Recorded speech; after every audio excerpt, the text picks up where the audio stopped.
ma ay samayn shirkadda Hyundai, shirkadda Toyota, shirkadda Nissan iyo shirkadaha kale ee caalamka ka shaqeeya ee soo saara gawaadhida noocyadooda kala duwan, balse waxa magaalada Hargeysa ee caasimadda u ah Somaliland gudaheeda ku sameeyay injineer Cali Haybe, kaas oo maskaxdiisa lahaa Ismaaciil oo ah wiil dhalinyaro ah oo ku nool magaalada Hargeysa.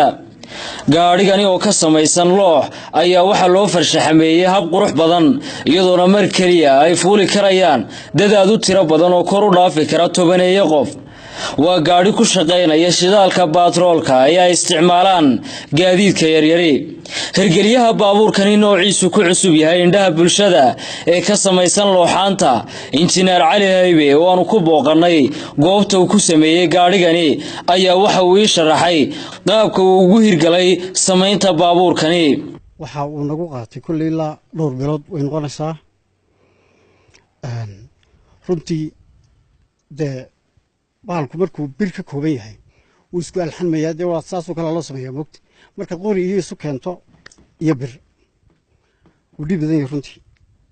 marka horta maskaxdaan aan isticmaalay oona ku samaynay adigu weliba ma dhamaystira sidii aan ugu talagalnay. hadda quruxdiisa oo gaariga way maqan tahay, halkaa waxaa ka maqan qayb ku wareegi lahayd ayaa ka maqan oo qurxinta ka mid ah.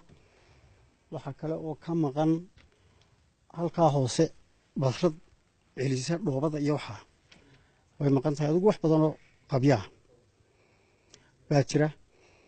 laba arrimood baana sabab ah. waa mid iyadoo ay dhinmay nagu soo degdegtay waanu marino oo ka qayb galay. talabaadna waxay noqotay xagga maartay dhaqaalaha cidina lagama caawin inaan kaasun baa maalgeliyay. waxa uu ka kooban yahay loox cad, plywood, gori cas, biyaati anagu aanu samaysanay oo intaanu bilihiisii hore ku laxamadnay aanu daldaloon abwaal lagu xidhnay. gaarigan imika markii la doono waa la furfuraya.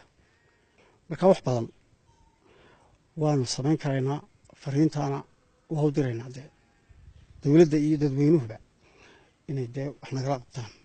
bal waxaan wada eegi doonaa annagii injineerku si gaarigan aan u hubino inuu shaqaynayo inagii daawadayaashuba.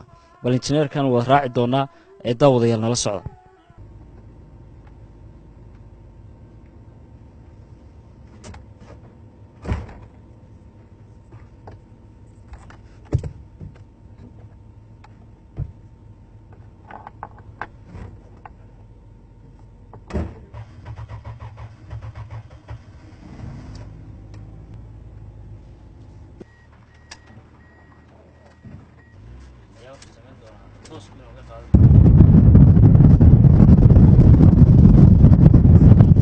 gaarigii soo fuulay oo inaga dhakidiisa saaran bal ka waran ilaa intee lag socon karaa.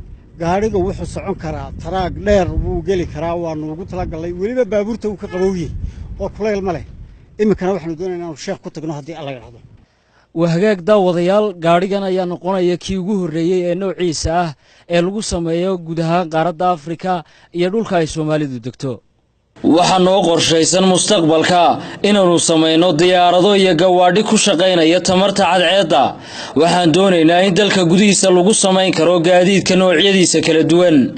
sidaasina waxa qaba Ismaaciil oo ah hindisaha baabuurkani ka samaysan looxaanta. dabadii waan fikiray, waxaan idhi baabuur aan hore loo arag waa inaad hindisto.